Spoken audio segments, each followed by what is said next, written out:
All right, folks. Can you all hear me? Wow, look at that. Enthusiasm. Woo! All right. Last plenary. All right, folks, trickle in. I want to see all those smiling, wonderful faces. Look at that. So good to be here. All right, so we'll get started. Maybe we can get our presentation going here on the screen. All right, great. So the session that we have today is talking about caring for current and future generations, specifically talking about vertical evacuation structures. All right, so bringing high ground to coastal areas that don't have high ground so people can survive from tsunamis. But I really want to make sure that to emphasize, we talk about caring for current and future generations. So many great presentations, great discussions here this week, and focused on caring, focused on protecting the folks, the communities, the people that we love, and the people that need us. So with that, I'm going to introduce our panelists. All right, so starting, we have Paula Ackerland. She's now retired, served as superintendent of Ocosta School District, located in Westport, Washington, from 2011 to 2017. When she assumed the position in Ocosta, the district had failed 2 bond measures intended to fund and replace a deteriorating elementary school. Recognizing that the possibility of a Cascadia earthquake followed by a tsunami posed a significant risk to her coastal community, Paula Ackerland saw an opportunity to include tsunami vertical evacuation structure as part of the school of the construction of a new elementary school.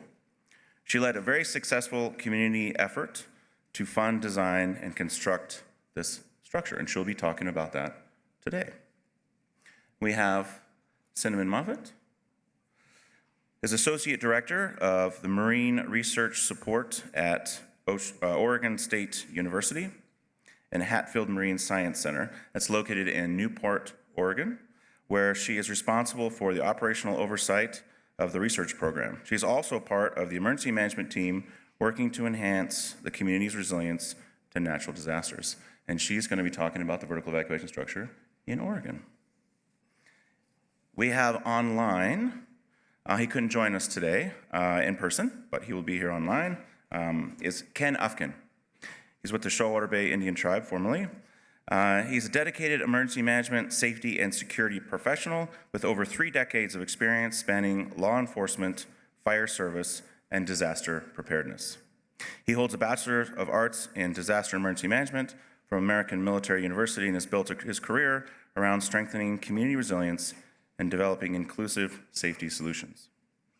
And our final presenter, Alyssa Tapero. She serves as the Tsunami Program Manager for the Emergency Management Division, Washington State Military Department. She is a respected subject matter expert on tsunami mitigation, alerting, response, evacuation planning, and vertical evacuation structures, and community education for local, tribal, state, federal, and international stakeholders. So those are our panelists today. Before they do their wonderful presentations, I'm going to give a little bit of an introduction. Why tsunamis? Why vertical evacuation structures? So as I'm sure most of you, or if not all, are aware of 2 disasters that happened in 2004 and 2011. So in 2004, Indian Ocean tsunami, one of the deadliest natural hazards, disasters that we've faced in modern times. Over 220,000 people lost their lives from this tsunami. 14 countries were impacted. And then in 2011, Great East Japan earthquake and tsunami, almost 20,000 people lost their lives. And still, 2,500 plus missing. Tsunami is a big deal. And in Washington State, we have arguably the highest tsunami risk in the United States. Oregon, very high tsunami risk. We're facing on the West Coast potentially the largest catastrophic disaster short of nuclear war. And it's not a matter of if, it's a matter of when. So we know it's going to happen. Well, it's a 700-mile-long fault from Vancouver Island, Canada, all the way down to Northern California. It last ruptured in 1700, and we're in the window. There's about a 15 to 25% chance in Washington State, and as you go further south, that percentage probability in the next 50 years gets higher as you go south, because it can break in segments. We have a 10,000-year geologic record showing different tsunamis that have, the times that the fault has ruptured. And we're talking about 8 to 9.0 magnitude earthquake, potentially 3 to 6 minutes of very intense shaking, and a very, very dangerous tsunami. We can have waves that will hit, the first wave hitting within 10 to 15 minutes our outer coast. That means the earthquake starts, and right when the earthquake starts, 10 or 15 minutes after that is when we have the first tsunami wave arriving. Not a lot of time to evacuate. So we recently, in Washington and Oregon, completed loss estimates. And for a maximum considered, you're looking at potentially 107,000 plus people losing their lives or being severely injured within the first hour. The first hour. And this doesn't include if this was a summertime, daytime visitors, right? So I'm going to show you a little simulation here on what that looks like. Magnitude 9 earthquake. So the red, it means 10-foot plus waves. The blue is the leading trough where it sucks the water down. And so boats can get overturned, can be bottomed out. But you can see the waves hitting the outer coast, rippling through, and this is for Washington State, rippling through the Strait of Juan de Fuca into the Salish Sea, and then into Puget Sound. And this is sped up, obviously, but you can see the waves hit over and over and over again. So it can be up to 12 to 24 hours of waves, one after another, affecting the entire coastline. This is a pedestrian evacuation walk map, Washington State, for Long Beach area. And we have been mapping our entire outer coastline, our highest risk communities. And why is that important? Well, visuals are essential, right? We're showing you visuals today because it's very impactful, and it's a lot easier for folks to kind of wrap their head around what the hazards are and what their risk is. And in this map, you'll see in the darker the color, the longer the time it will take for folks to evacuate to high ground. So in the darkest color, I believe that's 75 plus minutes, right? Well, when we tell you that the first wave will hit this outer coast area within 10 to 15 minutes, but it actually takes someone 75 plus minutes to get to high ground and to get to safety, well, those folks are not going to survive. So they can't get to high ground, well, we need to bring high ground to them. And that's what we're talking about today, vertical evacuation structures. Now, where did we first see this? Japan. It worked. 2011, people's lives were saved. This mitigation works, saves hundreds, if not thousands of lives. So, if you see here, there's a bunch of examples, and some of those we'll talk about today. In Japan, there's actually a brand new vertical evacuation structure just recently built in Haida Gwaii area in Canada. So we now have 4 in North America. But these structures are absolutely vital for saving lives. But there's always a story, right? These structures, mitigation projects, they don't just happen on their own. It takes a lot of effort, a whole community effort. And around 2009, my agency, my former predecessor, John Schelling, and a good professor, mentor of mine, Bob Freitag, and a whole group of folks got together and started the Project Safe Haven. Got a bunch of grad students together and looked at, well, how do we do vertical evacuation structures in Washington State, or in the United States? And so in 2010 to 2012, they did a series of workshops within these high-risk communities to say, hey, where would you put these? What type of structures would work, right? Great community effort. And then 2013 to 2015, really pushed with FEMA to get these vertical evacuation structures eligible because they were not eligible for federal funding. We had to convince FEMA. They were just very similar to storm shelters, like tornado shelters, right? So we've been working on this collectively as a group since 2009. We created the first vertical evacuation structure in 2018. We have since updated that, and we've done a number of studies and assessments to figure out how many do we need to build and where. So a lot of effort's been done over the last decade and a half. Now, vertical evacuation structure, I'm not going to get into the technical requirements. There's a lot, P646, you can look at that. There's a lot of documentation online or requirements, but I will just show you this just to give you a visual. So for vertical evacuation structure, you need to do the tsunami modeling, so you can see the sort of the blue dotted line, the modeled inundation elevation. That's the maximum expected wave height for the tsunami coming in. Then you have to do a safety factor of 1.3, because modeling's not perfect, right? So these have to work. These must work, right, if we're building these. And then we add another 10 feet, just to make sure. And so those are the requirements. And with that, I will hand this over to the panelists to talk about and tell the stories of these 3 life-saving structures. And we have Ocosta Elementary School, we have Auntie Lee, Shoalwater Bay Tribe Tower, and we have Oregon State University Hatfield Marine Science Center. And with that, we'll talk about how did we get here and how did they get built. And we'll start with Ocosta. Paula.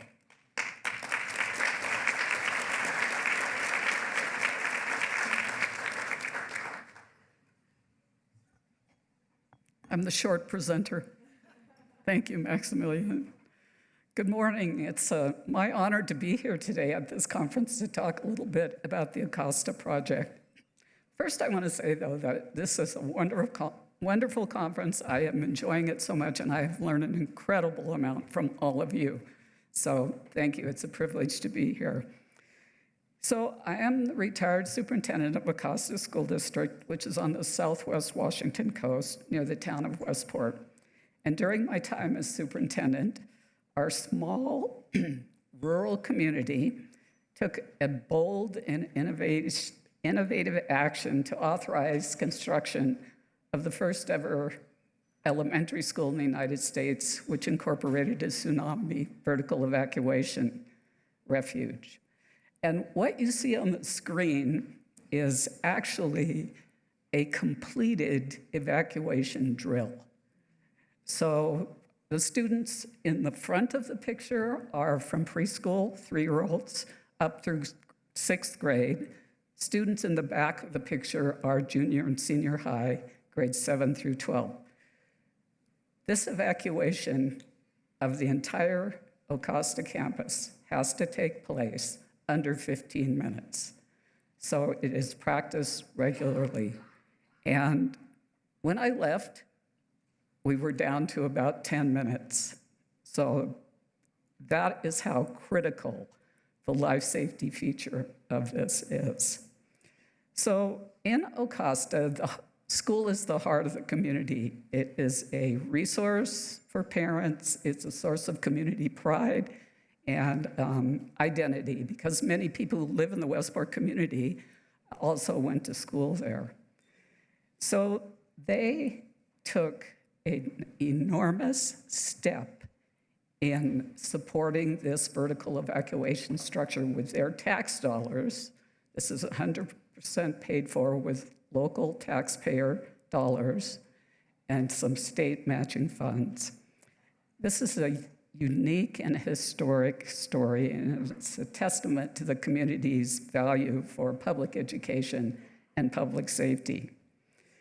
So I'm going to talk a little bit about how did we get here. When I arrived in Ocosta, I learned a lot more about the tsunami, earthquake and tsunami threat. I learned that the campus had about 15 minutes or less to evacuate.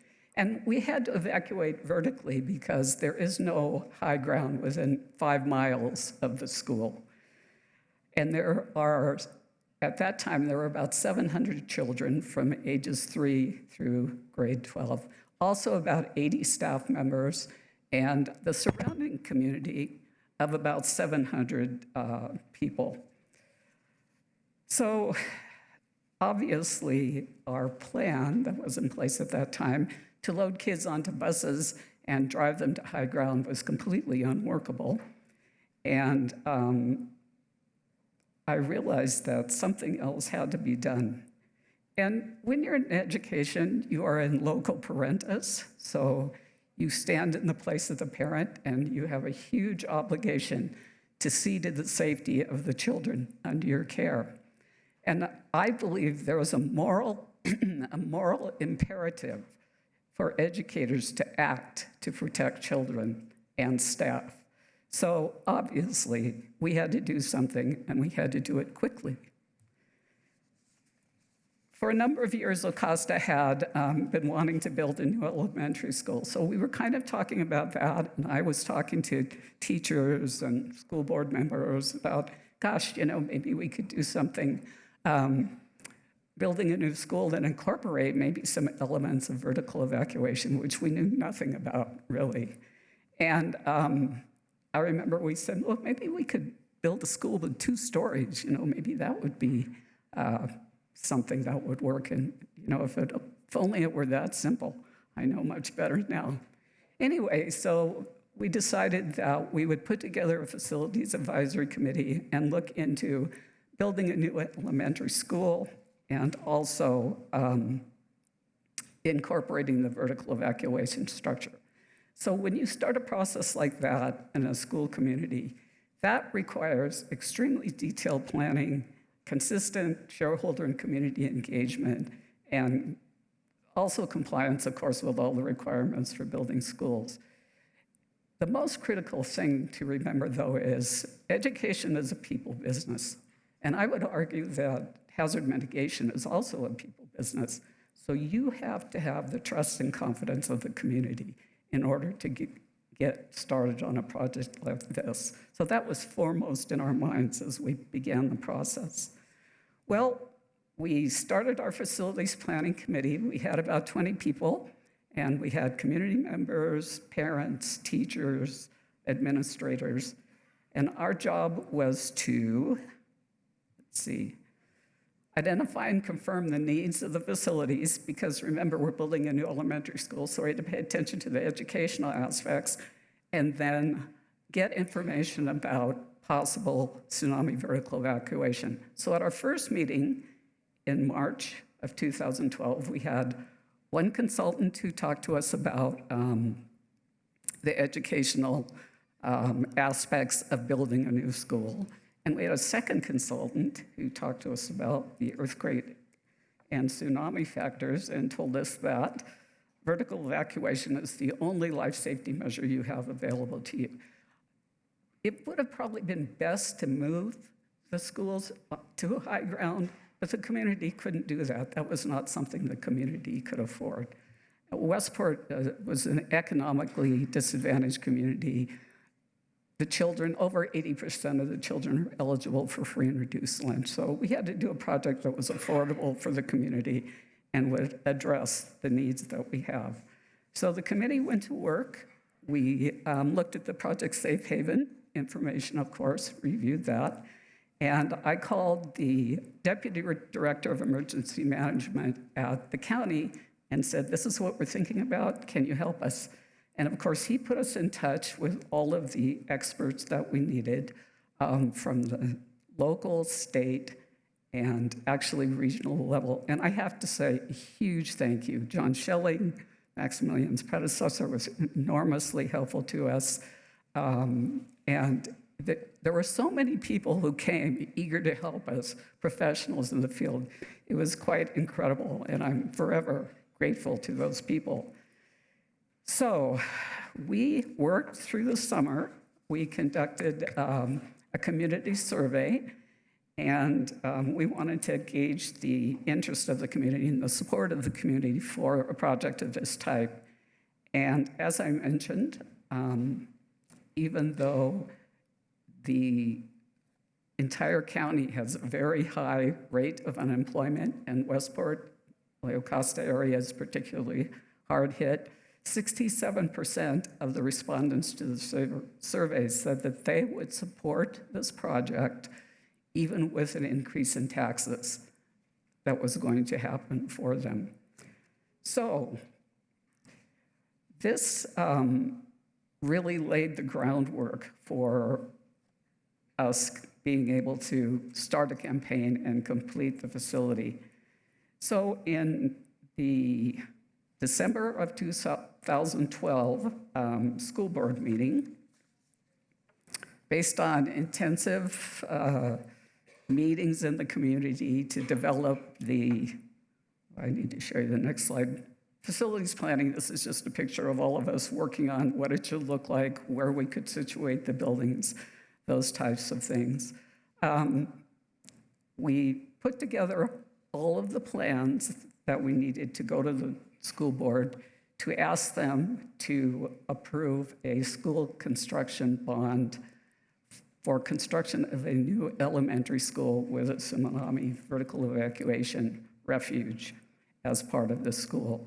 Now, this project, as I mentioned, is completely funded with local funds. So the total cost of the project was $16.6 million. We had state matching funds available to us of $2.8 million. So the community share of this was $13.8 million. That meant that for every $1,000 of assessed property value, our taxpayers would pay $1.15 additional taxes. So if your house was worth $100,000, you would be paying an additional $9.58 or $114.96. Well, the school board passed that resolution completely. Everyone voted for it. So we went into a whirlwind, I will say, 3-month campaign, January 2013 through April 2013, to get support for passage of the bond. And we really had to work hard at this because in Washington State, it's a supermajority to pass a school bond construction. You have to get a little over 60%, and that's very difficult to do. So we had, when you turn loose the Parent Teacher Student Association and the Booster Club, it's amazing the creative and fun and wonderful events that they can come up with to get people to support the levy. And that's what they did for 3 months. They had all kinds of events to promote this in the community. And one of my favorite ones was grandparents' luncheon. We had the elementary students invite their grandparents or another significant adult to come to school, have lunch with them. And we had information available about the bond levy. You know, we talked about the needs of the school.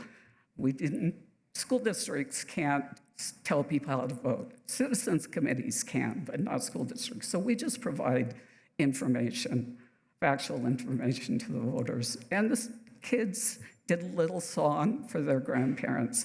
So that was a great event, and it's a very strategic event because in our community and in most communities in the country, that age range are the most consistent voters. So you want to include grandparents in your campaign. Of course, I was always available to provide information and answer questions about the school construction and about the hazard mitigation piece. And we were really careful, very careful not to use fear to convince people to vote. People already are very aware of the campaign. In fact, a parent said to me, if we get this built and there is an event, it's possible that you will be the mother of 700 orphans. That's how heartfelt this whole process was for people. So we talked very concretely about what the science told us about the risk, how we could mitigate the risk, and what we were doing. And my consistent message to the community was, this effort is so important to the education of our students and the safety of our students and staff and the local community that we will come back over and over and over again with this proposition until we are successful. This is so critical. It absolutely has to happen. Well, our efforts were rewarded. In April of 2013, the votes were counted. I was sitting next to a sixth grade teacher when the polls closed, and I said, oh, I hope we made it to 60%. And he said to me, oh, are you kidding? We're going to get 70% at least. Well, to my shock, he was right. 70% of our voters supported this. So we quickly went into a bond campaign, of course, or excuse me, this is what we were looking at constructing. This is the layout of the school, and you can see that we have existing classrooms, we built new classrooms, and then you can see the tsunami safe area. So that part of the building is actually, the front of it is the music classroom, and then underneath the tsunami safe area is the gym and multipurpose room. So it makes sense. You're building high volume space anyway. You might as well reinforce it to withstand the Cascadia event, which is exactly what we did. And we had a groundbreaking ceremony. I had to include this slide because it makes me laugh. This is the elementary student council and the school board. And you can see the kids are using clam guns to do the groundbreaking. Well, we are on the coast. We have a lot of clam digging. So it's just kind of a unique feature. Construction started in 2015. This is just a picture of the 4 pillars of the tsunami evacuation area. You can see we have 14-inch concrete tower walls. It's an incredible building. I won't talk about that, but really the construction was very, very interesting and amazing. And it actually is a huge, really great learning opportunity for our students.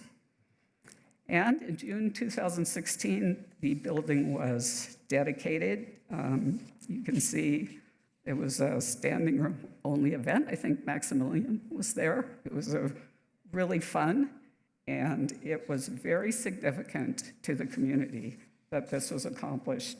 For the first time in history of the United States, a community came together to build this kind of structure to protect not just the current generation, but generations to come.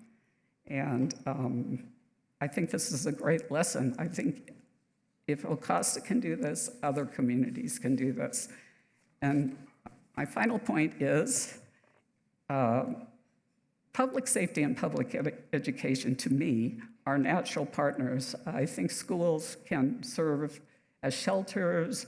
They have facilities that can support and benefit communities in any kind of emergency. We have gyms, we have kitchens, restrooms, showers, meeting rooms, other facilities. And I think if you all reach out to schools, it would be of great benefit to schools so they can learn a lot from you. And I think you can learn a lot from schools. So I think that would be a benefit to everybody. And as we make a transition to Ken, I just want to say that Lee Shipman, for whom the Shoalwater Tribe evacuation structure is named, was hugely supportive in our project. In fact, the Shoalwater Tribe was very supportive of us. And we met with Lee several times, and she came and helped us do critiques of our tsunami vertical evacuation drills. So there's a group of people in our area that really are focused on this whole issue. And it's really great to see their efforts. Thank you.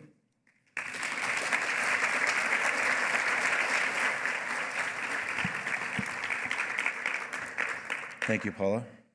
And now we have Ken, and he could join us online. All right, Ken, can we hear you? I hear you. Do you hear me? Fantastic. We do hear you. It's a little low, but We can hear you. Oh, I'll endeavor to speak up. Is that any better, Maximilian? A little bit. All right. We'll switch over to the slides now because your face is on the screen. All right, go ahead, Ken. All right. Well, thank you very much, everyone. And I really appreciate that segue because Auntie Lee, the namesake for the tower, she was the one that did all the hard work. I showed up in November of 2020 during a pandemic, and about a month later, the CFO handed me the project and said, "You're going to build the nation's first tsunami tower." And so I had a lot of catch up to do learning the history of everything that was going on with that. If you'd go to the next slide, please.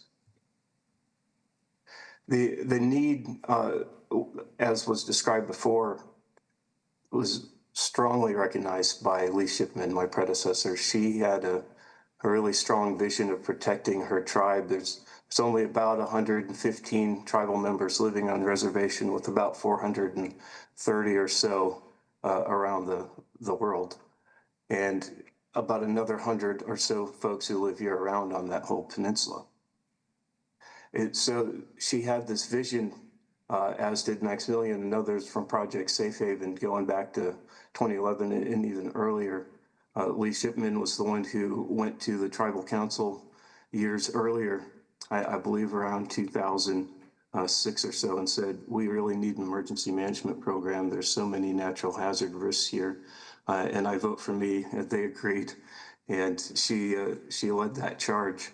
And then, of course, in 2011, that conversation really started getting traction. And I believe, and Maximilian, correct me if I get dates and times wrong, it was roughly 2018 when the conversation to build a tsunami tower really started to pick up for the Tokeland Peninsula. And if everyone sees that map, that vertical line indicates where the tower sits on the peninsula. And the horizontal line indicates where the reservation is. The reservation has about 75% of the population of the reservation lives there, with roughly 25% or less living near that tower. So most of the people in the reservation live near high ground, close enough to effectively evacuate even in a worst case scenario. And despite that, from its inception of concept, the tribe and tribal leaders decided it would be best to ensure the people at the end of the Tokeland Peninsula, so serving more of the greater community than their own folks, decided to put their own money alongside the FEMA funds that later came to build that tower where it sits. And that's just an interesting story all by itself. If you'd go ahead and advance, please. So there were a few concepts kicked around: where it should be sited, how it should be designed. You'll see that left image was closest to what we ended up getting. That one on the right was the original design. Those piers beneath grade go 51 feet beneath grade. And the engineering, I can't speak to it intelligently like the engineers. Cale Ash was the lead engineer, and he actually put together a slide pack for me a few years back that explained all the math. And so whenever I would use that slide pack, I would just kind of gloss over the mathematical pieces of it. But the forces involved with a tsunami, particularly one generated by a Cascadia type event, are so enormous. And then you have debris loads and scouring when the water washes back out to ensure that that tower remained standing after such a catastrophic event. Meant there was several peer reviews by PhD level engineers, and they actually had to write new engineering and structural codes just to accommodate the building of this one of a kind, first of its kind structure.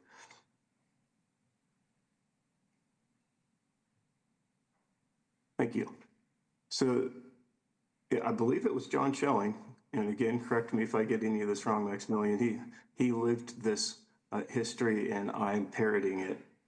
But Mr. Schelling called Lee Shipman, my my predecessor and said, this pre-disaster mitigation grant just became available through FEMA.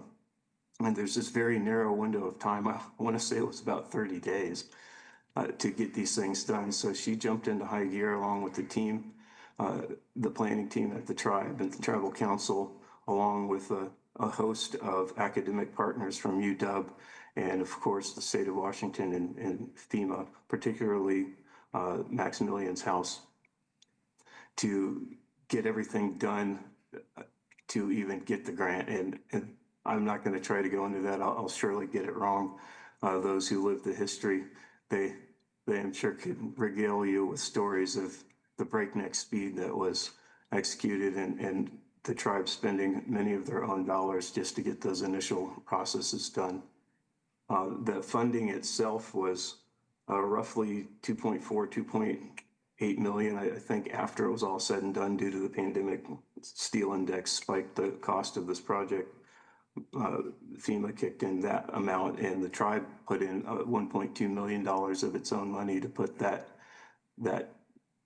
tower, like I said in the previous slide, roughly in the middle of the peninsula where it served the whole community, particularly those who had the least access to high ground.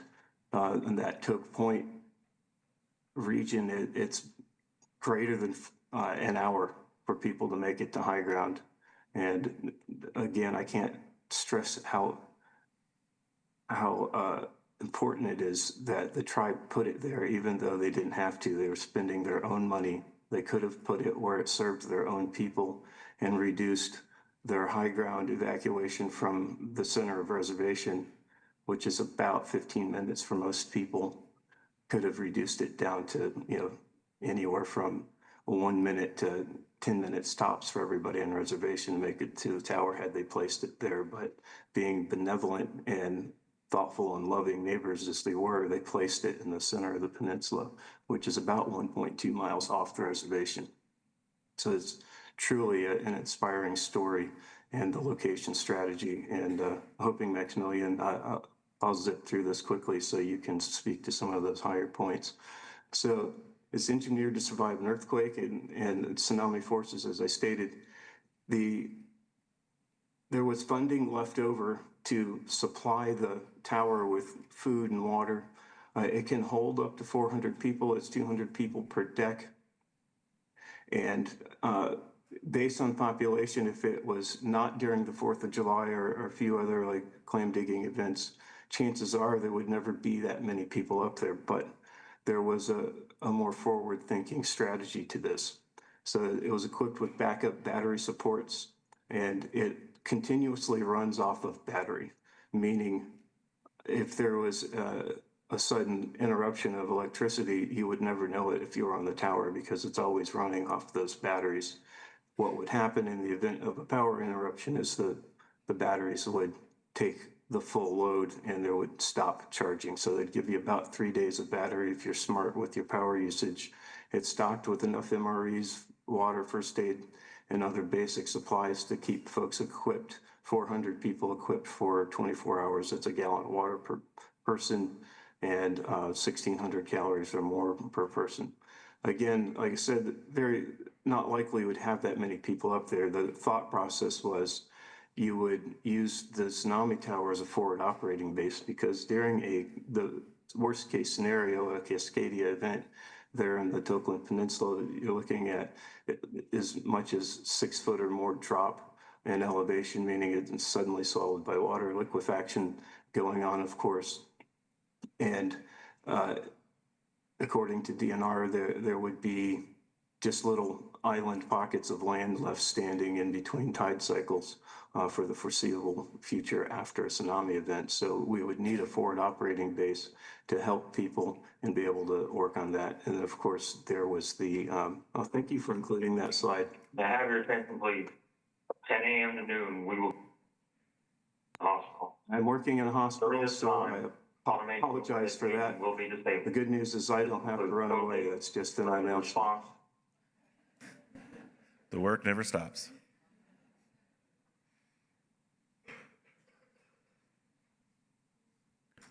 Did we lose you, Ken? No, I'm back. I just paused, saved you all the, Ah, save that. Anyway, thanks for including this slide, Alyssa. I appreciate that. So it'll likely be the last tower standing. Something I didn't touch on that previous slide is also equipped with communications devices. There's base station radios and then portable radios. So again, with that concept of being a forward operating base, and for those survivors left on the tower, they can turn on these radios. There's in bin 1 on the first deck of the tower, there's a how-to user guide. Also, the state of Washington has put that user guide up on the web. If you just put in Shoalwater Bay or Tokeland, yeah, it's Shoalwater Bay or Tokeland Tsunami Tower user guide. If you Google that, you'll be able to find that on the web. But anyway, we do public tours every year, several times a year, I should say. The Great Shakeout, we invite the entire community and surrounding community.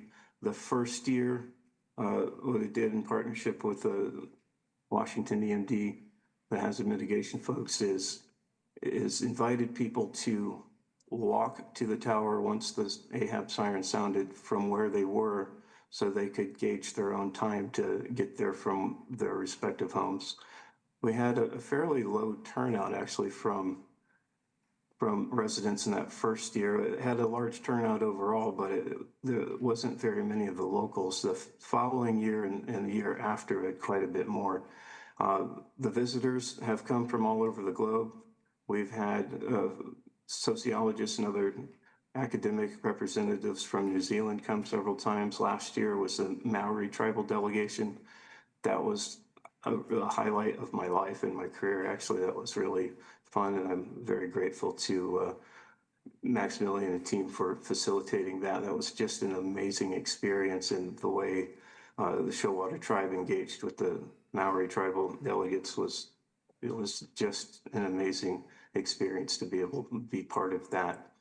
And this tower, it fosters public trust on a myriad of levels.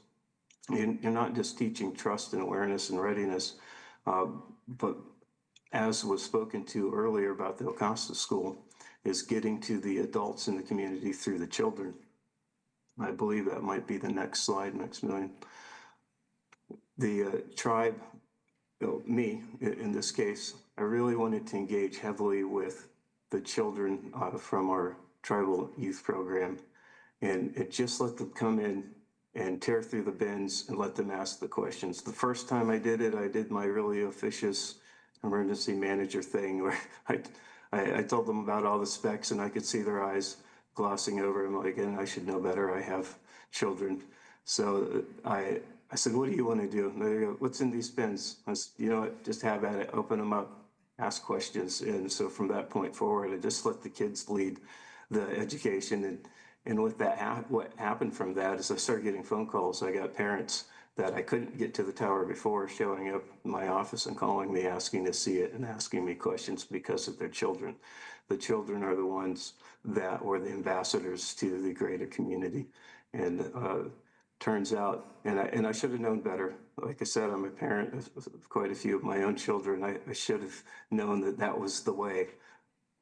But that picture showed how the community comes in and engages, and we had the ability with EMD's help to show people the walk maps. It's just a story all by itself. I hope that gets told in more depth. That's quite the undertaking that Maximilian and others did. So the final ceremony here was quite a deal. One of my colleagues, I'll just name him, Scott McDougall, the Pacific County Director of Emergency Management. He referred to Lee Shipman as a force of nature. This lady was determined to ensure that not only her tribe, but her friends and neighbors in the greater community of Tokeland had access to a life-saving measure as great as this mitigation, first of its kind in the country, a freestanding tsunami tower. And it was quite a blessing to be able to be part of it. I would say the lessons learned that I got from this that would be, if you're in the Pacific Northwest, building a freestanding unit like this one, it should be closed in. You should have a potable water system installed from the get-go, probably some restrooms. Will the pipes and those things be broken after tsunami? Absolutely, but in the interim space or the intervening time prior to that, yeah, those facilities would be very useful to have. And then, of course, thinking ahead of how you're going to perform the maintenance and pay for that. And last but not least, it's very interesting that this tiny tribe, it's one of the smallest tribes in the country, served as a model for other coastal communities facing similar threats. So that's all I have on that. What's the next slide, Maximilian? That was your last slide, Ken. Yeah, Appreciate that's it. what I was thinking. So anyway, I thank you everyone for having me, and I'll hand it off to the next person. Thank you, Ken.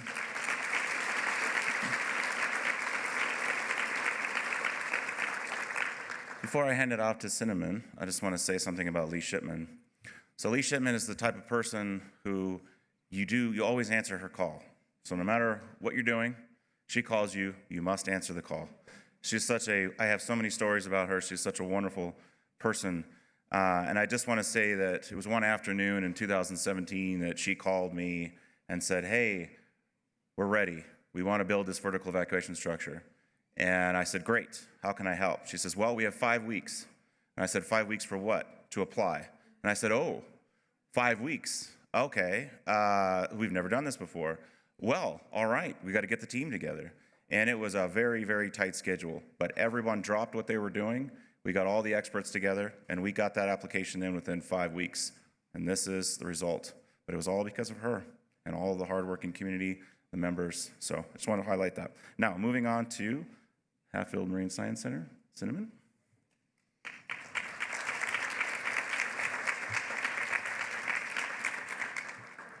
Hi, everyone. Thanks so much for having me here. It's been a great couple of days. I've been very excited. I want to start off by just saying that the themes you're going to see today are really carried over between all three of these projects, but this is a partnership between a university and a community, so it's a little bit different, but you'll notice some of those themes. But again, my name is Cinnamon Moffett. I'm the Associate Director of Marine Research Support and part of the emergency management team at Hatfield Marine Science Center, which is part of the Oregon State University. It is our coastal campus out in Newport, which is located in Central Coast, Oregon. This campus is a 50-acre campus that was built or started to be built in 1965. About, I would say 16 years ago, we started to realize that we were going to need to expand our campus. We needed more classrooms, we needed more lab space, we needed more office space.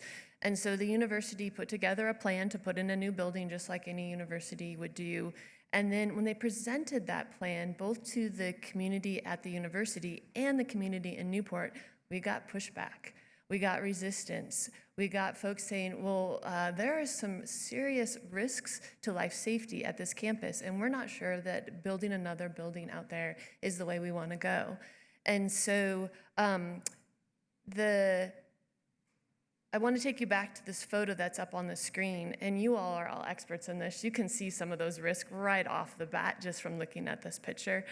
We are located in the mouth of an estuary, so we're dealing with flooding, we're dealing with erosion, and we're dealing with increased storms.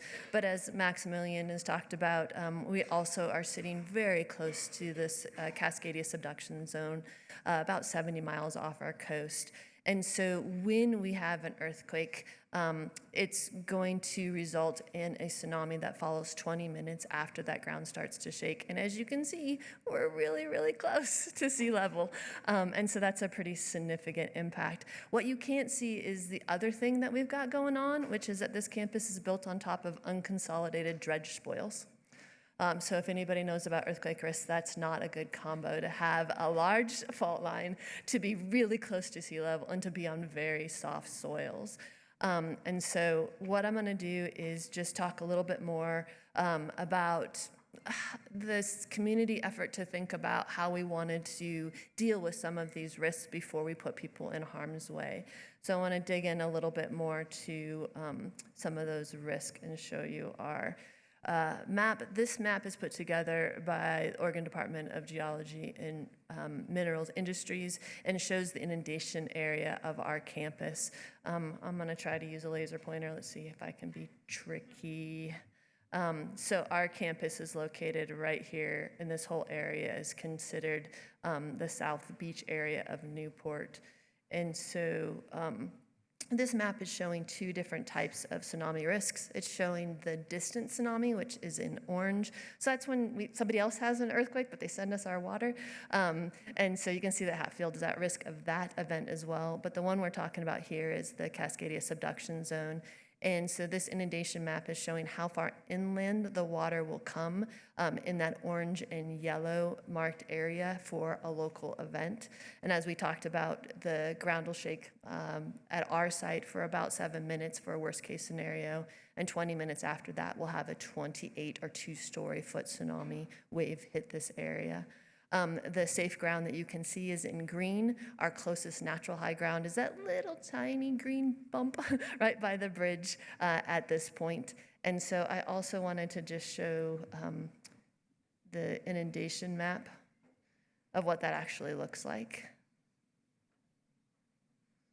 So yeah, that's a lot of water coming at us pretty quick. And so the risks are real. The concerns that our community had were valid. And so the university did something that not all universities do.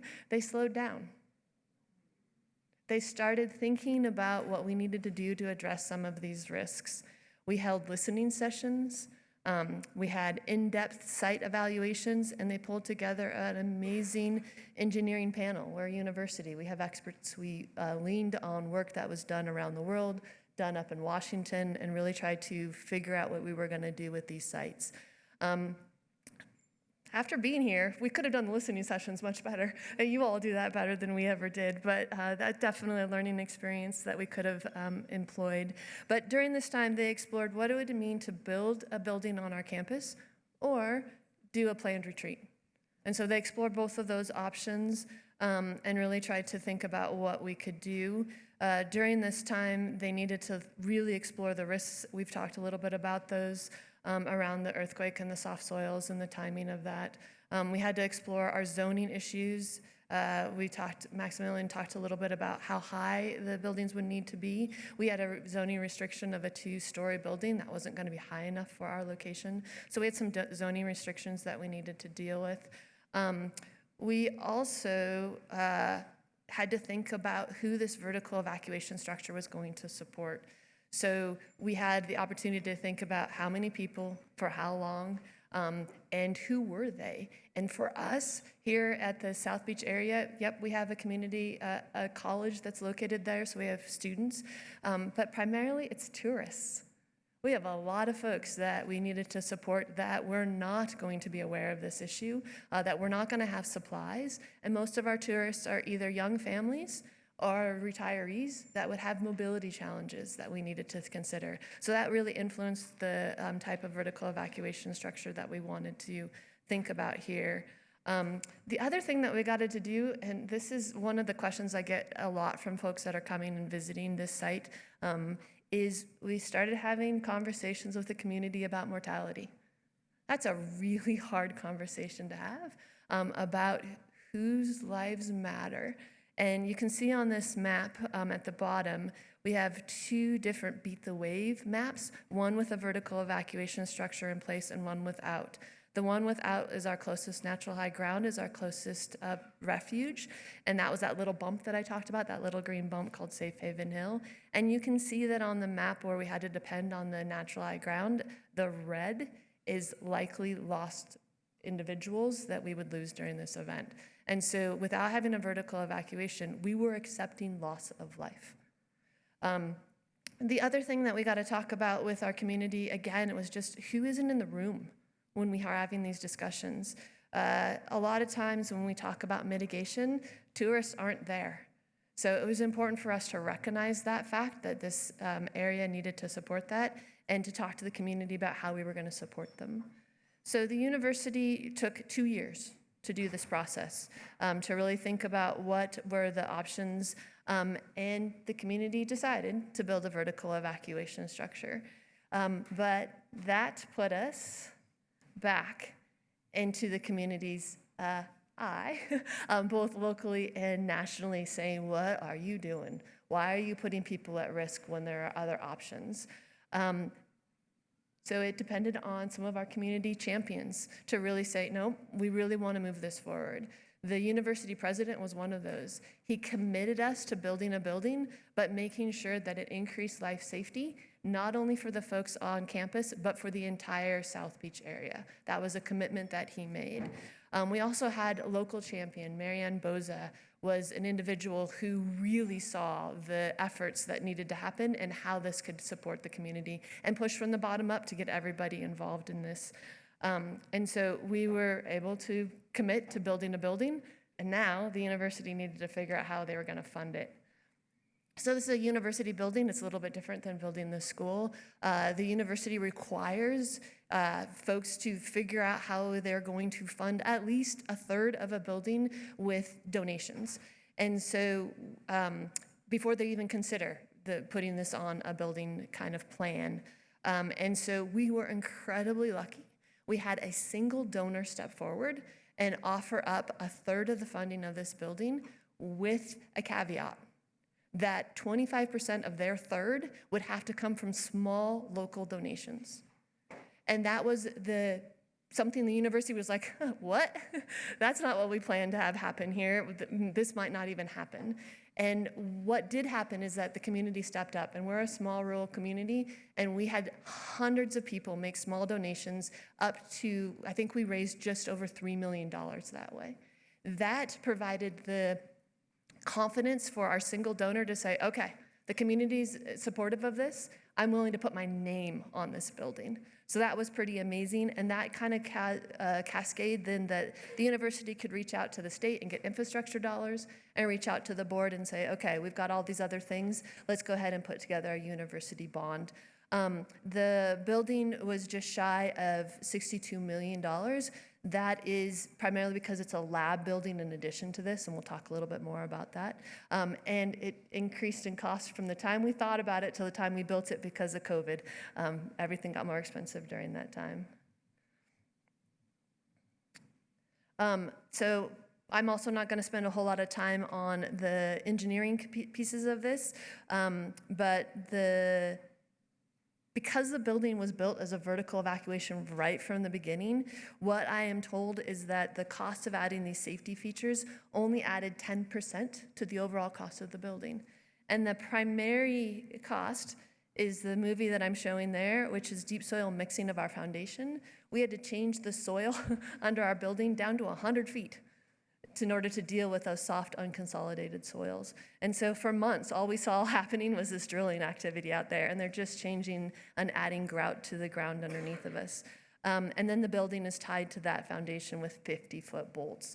So all those kind of things. The other thing we've got on this building that's pretty amazing is that we know the tsunami wave is going to hit with a lot of force, and so none of the walls are structural. They're all meant to fall off when the water comes, and so we will end up looking just like Kin's Tower with nothing else but just those I-beams holding us up, so we've got to be up on the roof. So this is our building. It's a beautiful building. This is not AI, this is actually a photo. It's really, really nice. So this is the Hatfields Marine Studies building. It's an interdisciplinary, multi-use vertical evacuation building. It adds 72,000 feet of lab space, office space, classroom space, meeting rooms, workshops, an auditorium. It does all these amazing things. And because of its intuitive design, it gets folks up to high ground, up to the roof during the earthquake before the tsunami hits. And like I said, the building opened during the fall of 2020 in the middle of the pandemic. Oh, so fun moving into a major research space in the middle of a pandemic. Happy to talk about that too at another time. But now we have this community level cache and vertical evacuation structure. And it's designed for a worst case of both of the events, the two catastrophic events 20 minutes apart. Worst case earthquake, worst case tsunami. And it was completely informed by modeling work of the university experts, but also the demographic of the community in those listening sessions that we did. It's got 3 different ways to access our flat roof. It's got stairs, it's got a ramp, and it's got an elevator. Both the elevator and the stairs are accessible 24/7 in an unlocked lobby in a university building. That's another story the university did not like, but that means that our community can make sure that they can get up there whenever they want. That elevator is a story also unto itself. Getting an elevator that's allowed and programmed and allowed in code to run during an earthquake is something that we had to change code around. But that elevator is basically in that space to be able to accommodate the types of folks that we have coming to use the building. We also have, just like Ken, we have a community cache on the top to support nearly 1,000 people for the 2 days, because those tsunami waves are just going to keep sloshing back and forth, and we don't want to come back down off our high ground until we know for sure we're going to be okay. Water, food, shelter, sanitation, communication, all those things to make sure that we're okay. Getting the university to buy diapers and dog food to put on top of a cache is also a trick, but that was part of those community listening sessions right from the beginning. And now there's a whole community group that makes sure that they take care of those supplies for us. Community engagement continues to this day. It's an important part of it. We have community engagement not only with folks on campus, but the surrounding South Beach community and all the tourists that come through. We have wayfaring signs inside and outside of the building. And those were supported by Oregon's emergency management team. We have educational sign trail that starts in our visitor center and leads people sign by sign by sign all the way up to the rooftop and then talks about the cache. We are doing 3 drills a year with our broader community up to the rooftop so that people get to practice going up there. And then we do trainings with all of our staff members and our students on campus to help them understand what the mitigation processes are in place and to help them carry that message forward. And then when the event happens, they'll be the ones that lead us all up to safe ground. There might be a few of you in the room who have taken that with me. So it's pretty amazing. And then this is a demonstration site. So just like Ken, we do a lot of tours of folks all over the place that are interested in this event, in this building. So if you're ever in Newport, come see me there. I want to end here and just say that a little bit like Maximilian was talking about at the very beginning, we have this amazing building, but that's not really the story. The story is about this community that said, no, we demand to increase life safety, and that is the response that we got. And so I'm really, really proud of that process. I had already chosen to work at Hatfield, and so adding this adds safety for me every single day, and so I'm really, really excited about that. I have an N of 1, so I have one building that I've worked with, but I would say to build these types of structures or to prioritize any hazard mitigation in a world of competing and complex issues, it takes community engagement. It takes understanding community values and listening to them. It takes those champions to really move it forward. And it takes persistent outreach so that whoever is building the building is ready when the community is ready to go. So thank you very much.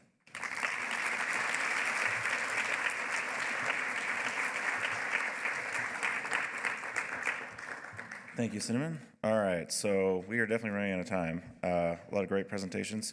So I'm going to pass this on to Alyssa, and unfortunately, we're not going to have time for questions, I don't think, but you can ask us afterwards. So.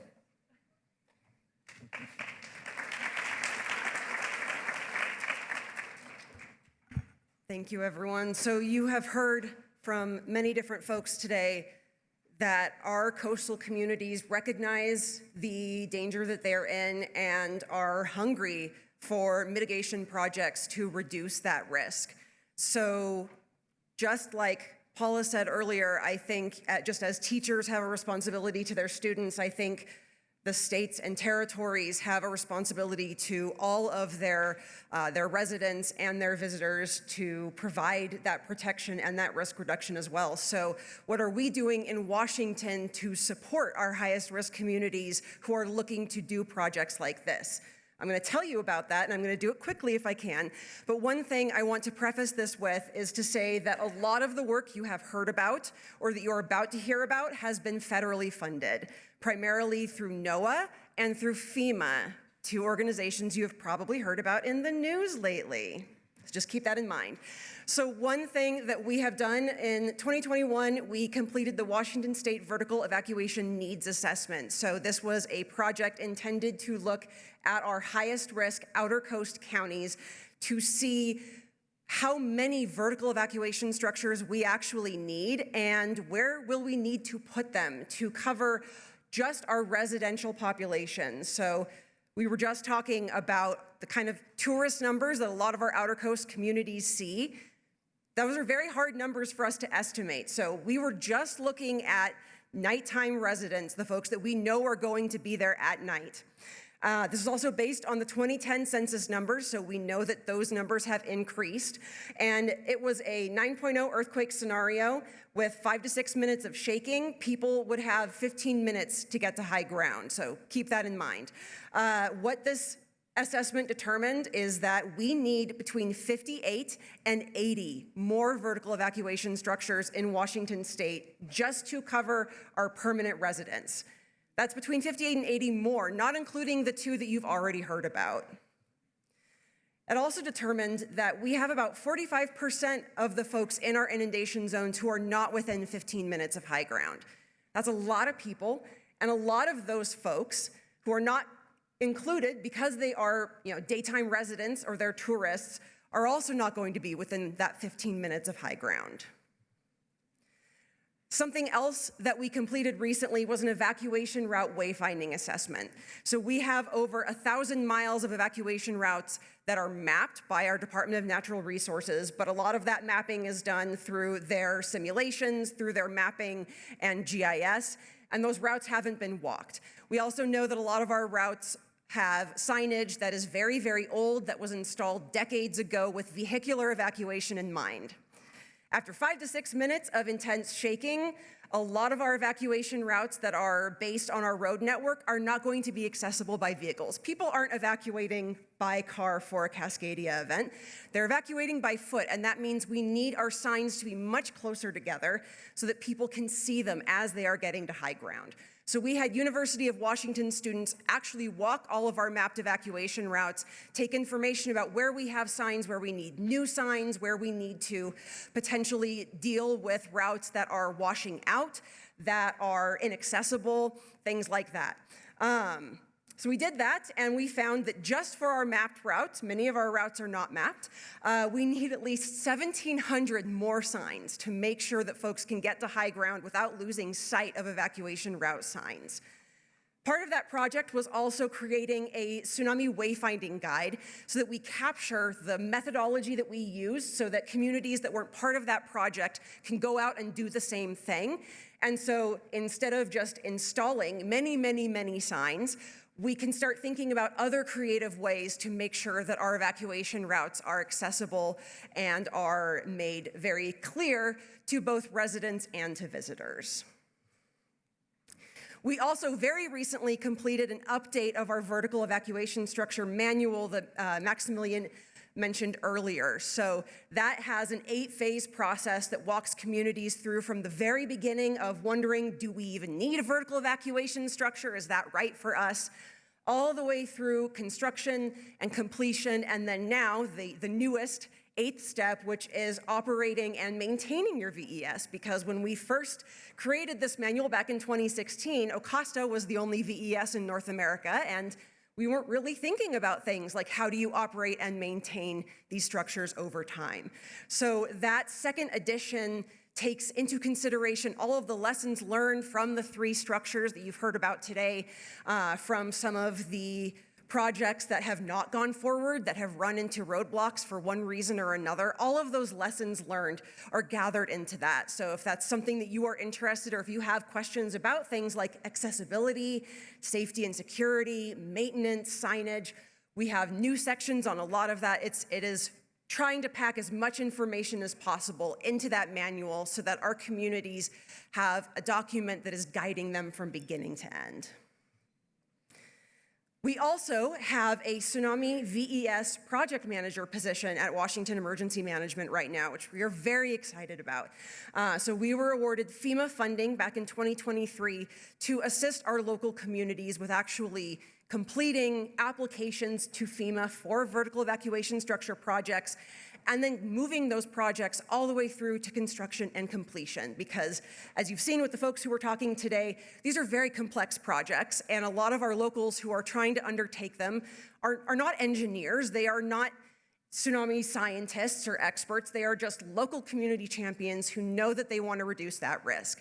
So we want to support them as much as we can and do as much of that work for them as we can. So that's where that position comes in. That grant also covers the cost of contractor support for preliminary design, tsunami modeling, benefit cost analysis, and development of comprehensive guidance for putting those applications together, because even just submitting an application can be very costly and something that a lot of our communities can't cover.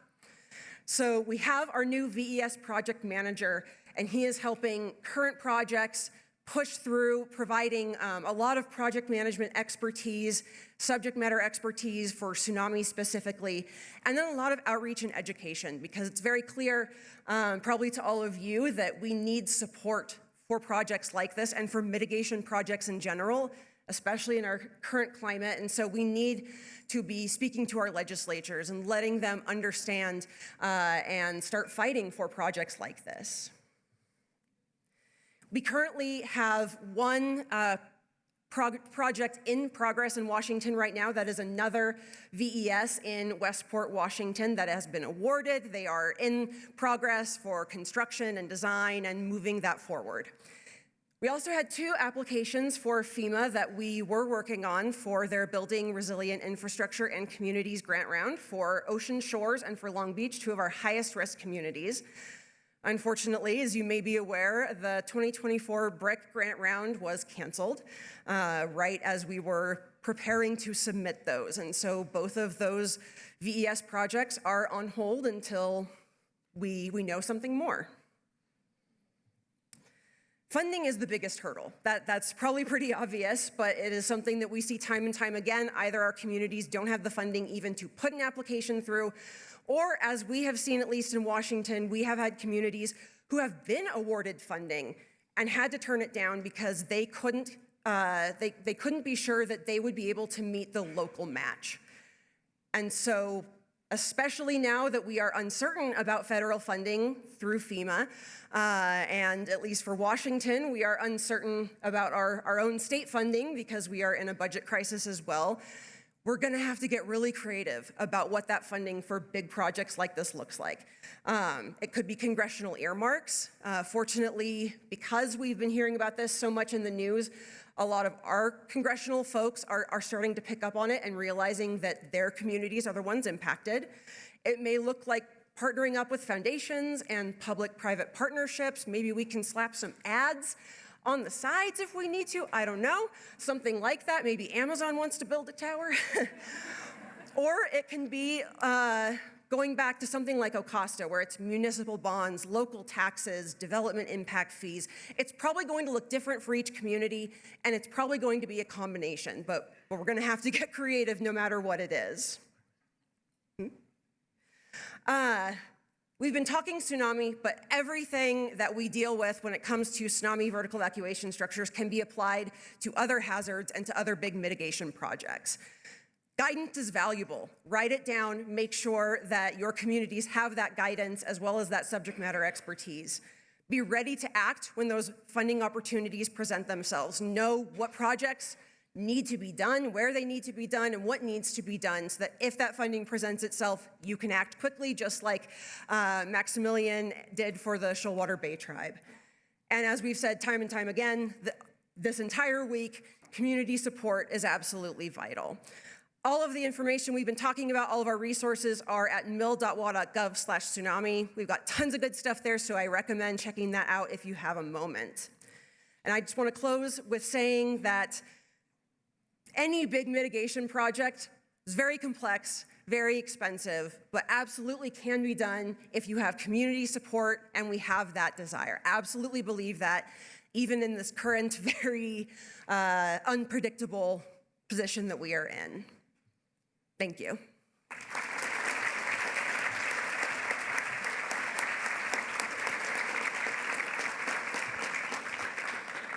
Thank you, Alyssa. Thank you. Oh, whoops, 1 second. Here goes my timer, huh? I'm already done. All right. I want to thank the panelists. Thank you for all your presentations. And I want to leave you with just a comment, something to think about. So, title is Caring for Current and Future Generations. And we have very challenging times that we are in right now. We don't know what the future is going to look like. We're all struggling. We all have things that we need to overcome. We all have days of doubting, hey, is this worth it? Am I going to still have a job? Am I going to still have a project? Am I going to still be able to deliver the mission, the things that I'm passionate about? I just ask you to dig deep. Hold on to the things that you care about. What drove you to the things that you are doing today? The hard work, how you're helping communities, how you're reducing risk. So just continue to dig deep. Continue to do the great work that you do. And together, we will weather the challenges that we're facing today, the challenges that we're going to face in the future, and we will continue to make a difference. So I want to thank you for being here. I want to thank Lori for inviting us. So thank you, and keep fighting.